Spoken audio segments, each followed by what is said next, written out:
பாஜக குழப்பத்தை விளைவிக்க வேண்டும் என்ற அடிப்படையில ஒரு குழு அமைச்சிருக்காங்க. இப்ப எங்க சார்பா, காங்கிரஸ் சார்பா, கூட்டணி கட்சி சார்பா, அரசு சார்பா ஒரு ஆணையத்தை நியமிச்சிருக்கிறாங்க. அந்த ஆணையம் ஜஸ்டிஸ் அருணா ஜெகதீசன் தலைமையில விசாரிச்சிட்டு இருக்கு. அதோட முடிவு வரட்டும். அவருடைய கருத்து மதிக்கத்தக்கது. எங்களுடைய அகில இந்திய தலைவர்கள் இதை ரொம்ப கூர்ந்து கவனிச்சிட்டு இருக்காங்க. இங்க வர ஃபேக்ட் ஃபைண்டிங் கமிட்டி தமிழ்நாட்டு மக்களுக்கு ஆதரவாகவும் உண்மையை கொண்டு வர கமிட்டியா இருக்கணும், அரசியல் செய்யற கமிட்டியா இருக்காரு. ஆனா இவங்க கொண்டு வந்தது ஏமாமாலினி தலைமையில அரசியல் செய்யற கமிட்டி. இதை வந்தவனே ஆரம்பிச்சிட்டாங்க முதல் நாள். இது குற்றம், அது குற்றம். என்ன தெரியும் உங்களுக்கு? தமிழ்நாட்டுல கரூர்ல கிழக்கு எது மேற்கு எதுன்னு தெரியுமா? ஏமாமாலினிக்கு, அனுராக் தாக்கூருக்கா? வந்த உடனே சொல்றாங்க திமுக மேல குற்றம், போலீஸ் மேல குற்றம். அந்த காவல்துறையிலன்னா இன்னும் எவ்வளவு பலி ஏற்பட்டிருக்கும். தியாக உணர்வோட காவல்துறை அன்னைக்கு செயல்பட்டு இருக்காங்க. வீடியோலாம் எனக்கு இன்னைக்கு காலையில பார்த்துட்டு அதிர்ந்து போயிட்டேன். ஒரு காவல்துறை அதிகாரி வீசிட்டு இருக்காரு அவருடைய கைகுடி எடுத்து. இதெல்லாம் மதிக்க தெரிஞ்சுக்கணும். அரசியல் பிணத்து மேலே அரசியல் பண்ணுவாங்க. பிணத்து மேல அரசியல் பண்ற சில கட்சிகளை காரி துப்புன்றாங்க மக்கள்லாம். நான் போன இருந்த கரூர்ல காரி துப்புறாங்க.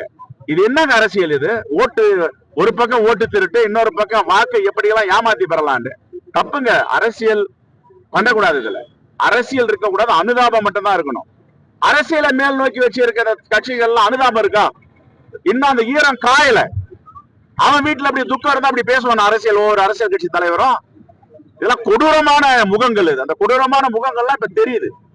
மக்கள் எல்லாம் முதலமைச்சருக்கு இன்னைக்கு காலையில கூட பேசுற சல்யூட்டுங்கன்றாங்க போன வீட்டுல எல்லாம்.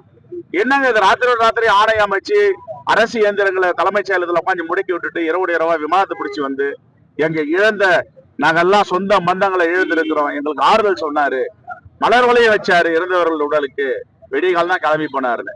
ஏன் எல்லா அமைச்சர்களையும் அனுப்பிவிட்டு அவரு வீட்டுல இருந்துட்டு காலையில வந்திருக்கலாமே? பாராட்ட மனசு இல்லைன்னா அமைதியா இருக்கணும். இப்ப இந்த ஏமாமாலினி தலைமையில போட்டிருக்காங்களா பாஜக குழு ஃபேக்ட் ஃபைண்டிங் கமிட்டி. கும்பமேளாக்கு ஏன் போடல? கும்பமேளாக்கு போட்டிருக்கணும்ல பாஜக மாநில ஆட்சி இல்ல. சரி, மணிப்பூர்ல இவ்வளவு படுகொலைகள், வன்புணர்வுகள் நடந்துச்சு, அதுக்கு ஃபேக்ட் ஃபைண்டிங் கமிட்டி பாஜக போட்டாங்களா? ஏமாமாலினி தலைமையில அங்க அனுப்ப வேண்டியது தானே? கும்பமேளாக்கு அனுப்ப வேண்டியது தானே? எவ்வளவு பாலங்கள் இடிஞ்சு விழுந்து நூற்றுக்கணக்கான மக்கள் இறந்திருக்காங்க, அங்க அனுப்ப வேண்டியது தானே? தமிழ்நாட்டுல அரசியல் பண்ணணும்னு ஒரு சில கட்சிகள் துடிச்சிட்டு இருக்கு. பிணத்து மேல அரசியல் பண்ணாது. இதுதான் நிறைவா சொல்றது. காந்தி ஜெயந்தி, மாண்பு முதலமைச்சருடைய இந்த கரூர் பணி என்பது ட்ரை கலர் சல்யூட்டுங்க அவருக்கு. இல்ல, நான் தான் சொல்றேன், ஆணையம் அமைச்சிருக்கு. நான் அந்த அரசியலுக்குள்ள இவங்கள மாதிரி மலிவான அரசியல் பண்ண நான் விரும்பல. இவங்க கூட்டுறோம், அவங்க கூட்டுறோம். ஆணையத்துடைய இன்டர்வியூ ரிப்போர்ட் வரட்டும், நம்ம பேசுவோம். ஆனா இந்த பிணத்தை வச்சு அரசியல் பண்ணலாம், எழவை வச்சு அரசியல் பண்றாலும் எழவா போன இந்த 1-2 தலைவர்கள் இந்த சமூகத்துல ஒரு மிகப்பெரிய பிழை. இது மத்திய அரசு இன்னைக்கு ஒரு 28 மாநிலம் ஜிஎஸ்டி அமௌண்ட் ரிலீஸ் பண்ணிருக்கு. தமிழ்நாட்டுக்கு மட்டும் தான் வெறும் 4000 சில்லற. அது எதுக்கு அந்த பணம்? 4000 சில்லற கோடி. நம்ம எவ்வளவு கட்டுறோம்? இன்னைக்கு 3வது பெரிய மாநிலம், ஏறக்குறைய 2வது இடத்தை தொட்டுட்டு இருக்கோம். எலக்ட்ரானிக் ஏற்றுமதியில முதல் மாநிலமா நம்ம மாநிலம் இருக்கு.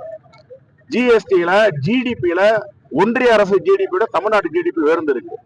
இவ்வளவு பணிகள் நடக்குது. தமிழ்நாட்டு மக்களுடைய வியர்வை, ரத்தம், உழைப்பு இதெல்லாம் சுரண்டி எடுத்து 4000 கோடி யாருக்கு? உத்தரப்பிரதேஷ்க்கு எவ்வளவு கொடுத்திருக்காங்க கேளுங்க, ராஜஸ்தானுக்கு எவ்வளவு கொடுத்திருக்காங்க கேளுங்க, மத்திய பிரதேஷ்க்கு எவ்வளவு கொடுத்திருக்காங்க கேளுங்க. இதெல்லாம் எத்தனையாவது இடம் ஜிஎஸ்டி பே பண்றதுல. உழைப்பெல்லாம் தமிழ்நாட்டு மக்கள் உழைப்பு.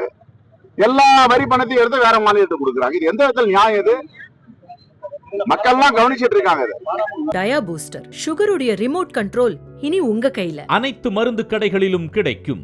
செய்திகளை உடனுக்குடன் தெரிந்து கொள்ள கீழ்கண்ட கேபிள் மற்றும் டிடிஎச் நெட்வொர்க்குகளில் எம்நாடு செய்தி தொலைக்காட்சியை காணுங்கள்.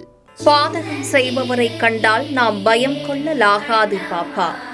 மோதி மிதித்து விடு பாப்பா, அவர் முகத்தில் உமிழ்ந்து விடு பாப்பா. அண்மை செய்திகளை உடனுக்குடன் தெரிந்து கொள்ள இணைந்திருங்கள் எம்நாடு தொலைக்காட்சியுடன்.